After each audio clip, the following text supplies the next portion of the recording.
Olá pessoal, meu nome é Gabriel Souza, sou aluno da agronomia daqui da Unesp de Jaboticabal, atual membro do grupo PET Agro, e estarei gravando essa videoaula sobre uma disciplina básica chamada Bioquímica 2, que nada mais que eu vou fazer é explicar o balanço energético de um açúcar simples no cálculo de ATPs. Mas primeiramente eu queria dar ênfase por que vocês precisam saber isso. Isso é uma disciplina básica da agronomia e ela basicamente diz respeito como o ser vivo em si, ele, digamos assim, faz a respiração celular. Ele acaba ingerindo alimentos de fora, esses alimentos eles são metabolizados, quebrados em moléculas simples, e esses açúcares simples que são quebrados são oxidados e são transformados em energia. Então isso é fundamental para os seres vivos. No caso, começando pela via glicolítica, que é o básico dessa via, até chegar no ciclo de Krebs e até a cadeia respiratória que vai produzir mais ATPs. No caso, eu vou deixar disponibilizado em anexo um mapa metabólico, em si está resumido. Se vocês irem no canto superior, vocês vão ver uma molécula de glicose e que essa molécula de glicose ela vai ser transformada a partir da fosforilação por um ATP e é transformada em outra molécula, uma glicose 6-fosfato, e através de uma enzima chamada glicoquinase. Esse meio que processo ocorre por um processo de várias enzimas, várias coenzimas também trabalhando em conjunto para no final produzir o resultado final em ATPs. No caso, já foi gasto um ATP para produzir vários no final. Logo em seguida, essa glicose 6-fosfato ela sofre uma transformação em si e ela acaba transformando em uma frutose 6-fosfato, que logo em seguida ela é fosforilada novamente por uma frutose 1,6-bifosfato. Essa frutose ela é uma molécula totalmente instável e ela se quebra em duas moléculas de gliceraldeído 3-fosfato. É aí que normalmente as pessoas erram no curso de Bioquímica 2, nessa parte, porque eles acabam não conseguindo ver aonde vai multiplicar por 2 ou não. Nessa parte dos gliceraldeído 3-fosfato, você vê que já são duas novas moléculas. Então todo o balanço em si, você vai multiplicar por 2. Nesse caso, nessa via, eu gastei 2 ATPs. A partir dos 2 gliceraldeído 3-fosfato, ocorre uma série de oxidações na molécula, que vai vir uma coenzima chamada NAD+, que está no seu estado oxidado. E ela vai oxidar a molécula e se reduzir, que nada mais é que um carreador de elétrons, que no final vai ser utilizado para a produção de ATPs. Esse carreador de elétrons vai oxidar. Nessa via, vai ocorrer a produção de 2 NADH, porque vai vir 2 NAD+, no seu estado oxidado, e vai se reduzir e oxidar a molécula.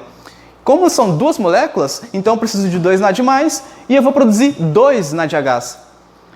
E, logo em seguida, a partir do final desse processo, ocorre a formação de 2 piruvatos, que já estão no seu estado meio que já oxidado, mas ainda tem mais energia para ser aproveitada. No caso, no final, ocorre também a produção de 4 ATPs. Vem 2, digamos assim, cada molécula de gliceraldeído 3-fosfato, vem 2 ATPs, são fosforilados novamente por causa do grupo fosfato e formam 2 ATPs. No processo do mapa, vocês veem que é simples de entender, porque você tem 2 moléculas de gliceraldeído e vai ocorrer esse processo de formação de ATPs 2 vezes seguida. Então você acaba formando 4 ATPs. Só que nesses 4 ATPs, eu gastei 2 no início. Então, muitos chamam de fase de pagamento em si. Que como você gastou 2 lá no início, como eu já expliquei, para a formação dessa molécula precursora de NADH e ATP, eu acabei gastando 2. Então, eu tenho que descontar no final. Então, 2 ATPs finais da via glicolítica, 2 NADHs e 2 piruvatos. Então, essa primeira parte é simples de entender, porque aí você já consegue fazer o cálculo energético. A partir desses 2 piruvatos, eu preciso ver o que a célula está precisando. No caso, se ela é uma célula de levedura, bactéria ou um ser vivo normal que utiliza oxigênio para produzir suas reações metabólicas. No caso, na presença de oxigênio, os 2 piruvatos ele vai para a mitocôndria e lá ele vai realizar um processo de ciclo do ácido tricarboxílico para a produção de mais carregadores de elétrons e logo em seguida produzir ATP. Caso não tenha oxigênio, esses 2 piruvatos, eles não vão lá para a mitocôndria, não tem o que fazer, não tem como produzir energia. Esses 2 piruvatos, eles podem ou fermentar, fazer a fermentação lática, no caso de leveduras, ou ele pode realizar a fermentação lática, que vai produzir o ácido lático na célula do organismo, que é o que muitas vezes acontece em corredores, em atletas que estão exercendo uma atividade física muito intensa. Então, se ele está exercendo essa atividade, ele não vai produzir mais energia e ocorre essa fermentação formando ácido lático, que dá a famosa cãibra. Então, isso é essencial entender. A partir desses dois piruvatos, que na presença de oxigênio, ele vai para a mitocôndria, e na mitocôndria vai ocorrer a atuação de 5 coenzimas. Essas 5 coenzimas, ela vai preparar esses dois piruvatos para a entrada no ciclo de Krebs. Que no caso, essa preparação ocorre a formação de duas moléculas de CO2, 2 NADH e 2 acetil-CoA. Essa atuação de 5 coenzimas é o piruvato carreador, que vai facilitar os dois piruvatos entrar na mitocôndria, porque ela é uma organela em si, membranosa, que não deixa qualquer coisa entrar em suas estruturas. Então ela dificulta um pouco, e esse piruvato carreador ele vem facilitar esse trabalho de entrada dos piruvatos. A coenzima CoA, que vai auxiliar no processo em si, o carreador de elétron demais, a tiamina PP lipoate riboflavina, e o piruvato desidrogenase é uma enzima que vai facilitar a transformação desses dois piruvatos em 2 acetil-CoA. A partir disso, essa é a fase de preparação. Soma mais 2 NaDH, 2 CO2. Essas duas acetil-CoA vai entrar no ciclo do ácido tricarboxílico, ou ciclo de Krebs. E que os dois acetil-CoA, eles vão entrar de acordo no ciclo ali e se juntar com 2 moléculas de oxalacetato. Esses 2 oxalacetato, eles vão reagir com ele formando um ácido cítrico. Então, a partir de 2 acetil-CoA, vem 2 oxalacetato, reage e forma um ácido cítrico. E vai ocorrer a mesma coisa, o mesmo ciclo que está lá na mitocôndria. E a partir disso vai ocorrer a formação de 2 NADH, 2 CO2, depois logo em seguida 2 NADH, 2 CO2 e logo em seguida 2 GTPs, que podem ser convertidos enzimaticamente em mais 2 ATPs. Ocorre a formação de FADH2 a partir de 2 coenzimas, os FAD+, que nada mais é que carreadores de elétrons para poder transformar no final em ATPs. E logo em seguida mais 2 NADHs. Então esse ciclo ele acontece continuamente na presença de oxigênio e, lógico, de açúcares em si para poder serem metabolizados. No caso, no final, quando você fizer o cálculo, você precisa entender a relação também, que já está proposta em vários livros de bioquímica, no caso do Lehninger, que um NADH ele é responsável pela produção de 2,5 ATPs e um FADH2, 1,5 ATP. No ensino médio, no colegial em si, muitos professores ensinam que é arredondado. Por exemplo, um NADH produz 3 ATPs, um FADH2 produz 1,5 ATP. Só que na verdade não é isso que acontece.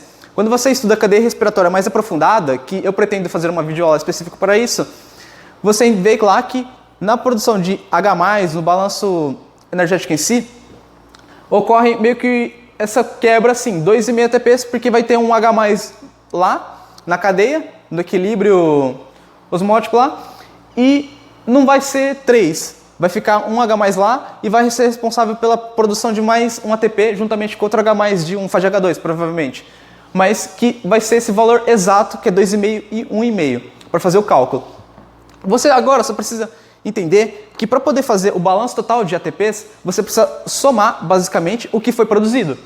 No caso, aqui, do ciclo de Krebs, você percebe que, para 2 moléculas de acetil-CoA, que foram produzidas desde lá do começo, foi responsável por produzir 2, 4, 6 NADHs.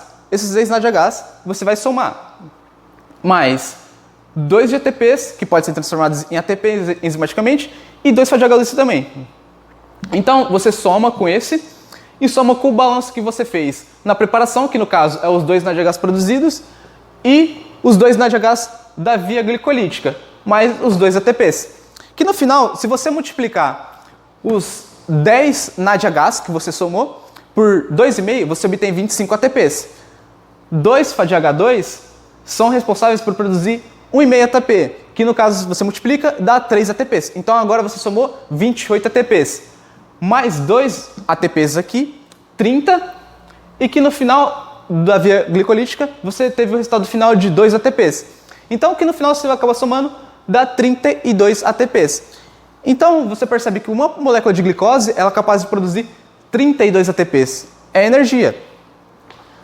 Só que aí, você nem sempre vai ter uma molécula de glicose. Você ingere um alimento lá, tem milhões de moléculas em si. Então, você vai produzir muito mais energia com isso. Só que mais tarde vocês vão entender também que os ácidos graxos eles são responsáveis por produzir muito mais energia do que os monossacarídeos, ou as moléculas de açúcares. Porque eles têm muito mais ligações para serem quebradas. Então, vocês perceberam que é bem simples. Se você tiver, por exemplo, uma sacarose, é composta por uma frutose e uma glicose. Então, você multiplica esse resultado final, 32, por 2, que dá 64. Então, é só multiplicar, basicamente. Dependendo do açúcar, a quantidade de açúcares que você tem, você acaba multiplicando e você chega no final, resultado, tipo, sendo só multiplicando. Então, é bem simples de entender.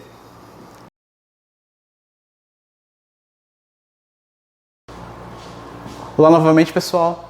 Estou aqui gravando a outra parte do vídeo. Eu encerrei o primeiro explicando o balanço energético de uma molécula de glicose, mas agora eu vou explicar o balanço energético de um ácido graxo. Muitas vezes os organismos em si, eles não ingerem apenas açúcares, ingerem também lipídios, ácidos graxos, que contêm muito mais ligações para poderem serem quebradas e produzir energia do que um açúcar. Então eu vim aqui explicar para vocês o quanto de energia um ácido graxo de 18 ligações de carbonos pode produzir de energia. Que no caso, primeiramente eu preciso explicar a nomenclatura básica. Por exemplo, um ácido graxo de 18, 2.4, o que isso significa? Ele tem 18 carbonos e no quarto carbono ele possui uma ligação dupla. Então, 18, número de carbonos, e 4 é o quarto carbono que tem uma ligação dupla. Então, indica a saturação. Quanto mais ligações duplas, mais saturado ele é de ligações duplas. Então, é o mesmo conceito em si. E tem a mesma finalidade, entender que o ácido graxo ele também pode produzir energia dentro da célula. Muitas vezes o organismo em si está lá sem ingerir açúcares ou outros alimentos, ele acaba metabolizando as gorduras localizadas dele para produzir energia para poder se manter vivo, que é o que acontece. Então, para fazer o cálculo, é bem simples também de entender. Você tem um ácido graxo e eu explico um macete que eu costumo utilizar para poder fazer esse cálculo, que você tem 18 ligações de carbono. Então, metade dele menos 1, ou seja, 8, vai produzir NADH e FADH2. Então, vai acabar produzindo 8 NADH e 8 FADH2. E metade desse valor de 18 vai ser produzido de acetil-CoA, que vai lá para o ciclo de Krebs e vai produzir mais NADH e mais FADH2. Então, esse é o macete. Mas como ocorre essa transformação em si em ATPs?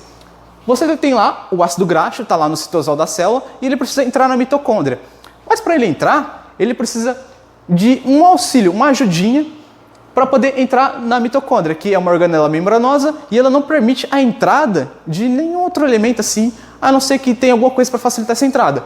Que no caso é a carnitina, que fica ali na membrana e acaba se ligando o ácido graxo para poder facilitar a entrada do ácido graxo dentro da mitocôndria, juntamente com a coenzima CoA, e ocorre o auxílio de um ATP, fosforilando a molécula, saindo um AMP mais 2-fosfato. Esse AMP ele não pode ficar na célula do citosol nessa forma, como monofosfato, porque ele, infelizmente, ele pode acabar ficando lá e reagindo com outros elementos ali que tem, formando um radical livre, por exemplo, e formando um caos dentro da célula. Então, ocorre a entrada de mais um ATP para repor esse AMP. Então, balanço energético de gasto, assim, preparação, são 2 ATPs. Muita gente acaba esquecendo de descontar no final, mas quando você for fazer o balanço final, você tem que sempre descontar 2 ATPs no final de um ácido graxo qualquer. A partir disso, ocorre essa preparação, o ácido graxo ele entra dentro da mitocôndria e acaba saindo a coenzima CoA e a carnitina. E ocorre as 4 etapas, meio que da quebra dessas ligações, formando energia em NADH e FADH2, que ocorre a desidrogenação, que ocorre a formação de FADH2, que no caso vai acabar formando 8, hidratação, que ocorre a entrada de água no ácido graxo, ali no ácido graxo na célula, na mitocôndria, a oxidação, que vai formar NADH, que vai formar 8, e a clivagem, que vai formar 9-acetil-CoA. Então, resumidamente, é isso daqui que eu já tinha explicado. Mas as etapas são essas: desidrogenação, hidratação, oxidação e a clivagem. A clivagem em si vai quebrar em acetil-CoA. Esse acetil-CoA, como eu já tinha explicado na via glicolítica, lá do ciclo de Krebs e tudo mais, no ciclo de Krebs, ele está lá na mitocôndria, na matriz mitocondrial, e ele vai entrar no ciclo do ácido tricarboxílico. E os 9-acetil-CoA, ele vai entrar no ciclo TCA e vai ocorrer a mesma coisa que acontecia lá no balanço da glicose. Só muda que vai ter mais, meio que NADH e FADH2. Esse 9-acetil-CoA vai acabar formando também 9-NADH, 9-CO2, 9-NADH novamente, 9-CO2, 9 GTPs, que podem ser convertidos enzimaticamente em ATPs, 9 FADH2 e depois 9 NADH. Que você fizer a conta e somar desde o começo aqui, na preparação, que é o começo da metabolização desses ácidos graxos, você soma 8 FADH2 mais 9 FADH2, você tem um balanço de 17 FADH2 que foram produzidos ali dentro da célula, da mitocôndria. A oxidação que acabou formando 8 NADHs, mais 9 ali sendo produzidos, mais 9 e depois mais 9, aqui ocorre a formação de 35 NADHs. Os GTPs e ATPs, você tem 9 GTPs que são convertidos em ATPs, e se você descontar os dois gastos no começo, antes de entrar na mitocôndria, você acaba tendo 7 ATPs que foram já produzidos ali na mitocôndria. Então, você faz o balanço, você sabe que pelo balanço energético, um NADH é capaz de produzir 2,5 ATPs e um FADH2 é 1,5 ATPs, você multiplica e soma, que dá um total de 120 ATPs, que é até mais simples assim de entender essas reações que acontecem do que digamos assim, o balanço da glicose. É quase a mesma coisa e é fácil, muita gente acaba errando por bobeira assim. Então, queria deixar aqui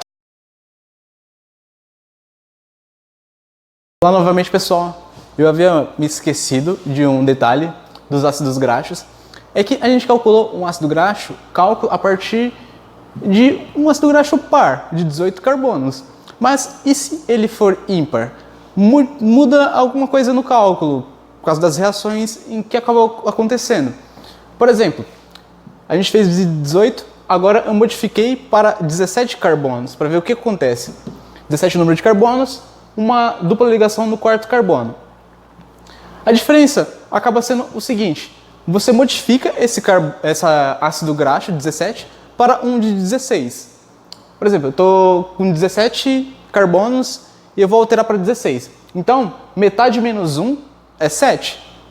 7 NADH, que vai ser produzido, e 7 FADH2 e 8 acetil-CoA. A grande diferença é que você vai acabar formando um succinil.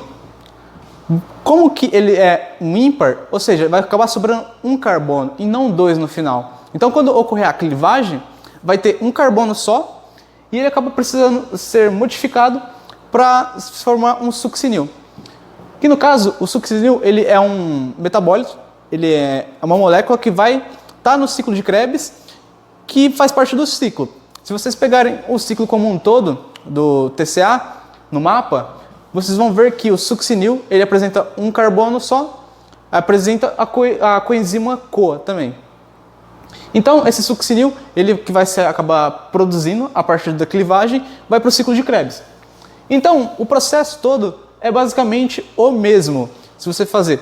A única diferença é a sacada, é que se você tem um carbono ímpar, você muda ele, altera ele para um menos, por exemplo. Se tem 17, você calcula como se fosse 16, e no final você soma um succinil no ciclo de Krebs.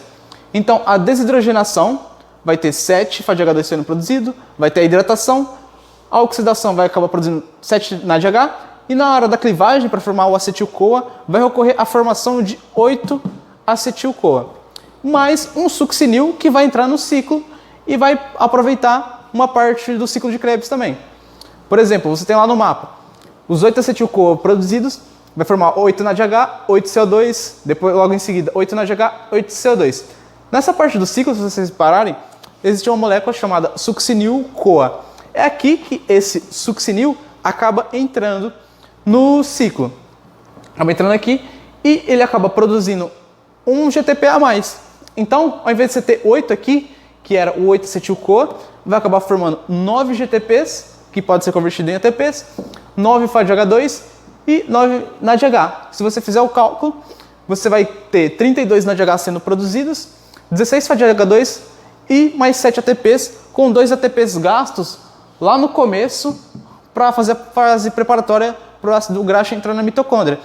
Então, é bem simples e se você multiplicar, dá 111 ATPs produzidos. Diferente do 18, que foi 120 ATPs que foram produzidos no final, de balanço energético, e agora é 111, ou seja, 9 ATPs a menos. Então, a cada ligação de carbono que você perdeu 9 ATPs. Então, você vê que tem uma perda por causa de um carbono da ligação do ácido graxo. Então, praticamente era isso que eu tinha para falar. Eu tinha me esquecido desse detalhe, que tem tanto os ácidos graxos como pares e ímpares também, mas o cálculo final é o mesmo, só muda a entrada do succinil no ciclo de Krebs. Então, praticamente era isso que eu tinha para falar. Muito obrigado pela sua atenção. O PET Agro está aí para disposição de todos vocês. Qualquer dúvida, entre em contato comigo, eu vou deixar meu e-mail no final. E é isso. Muito obrigado pela atenção.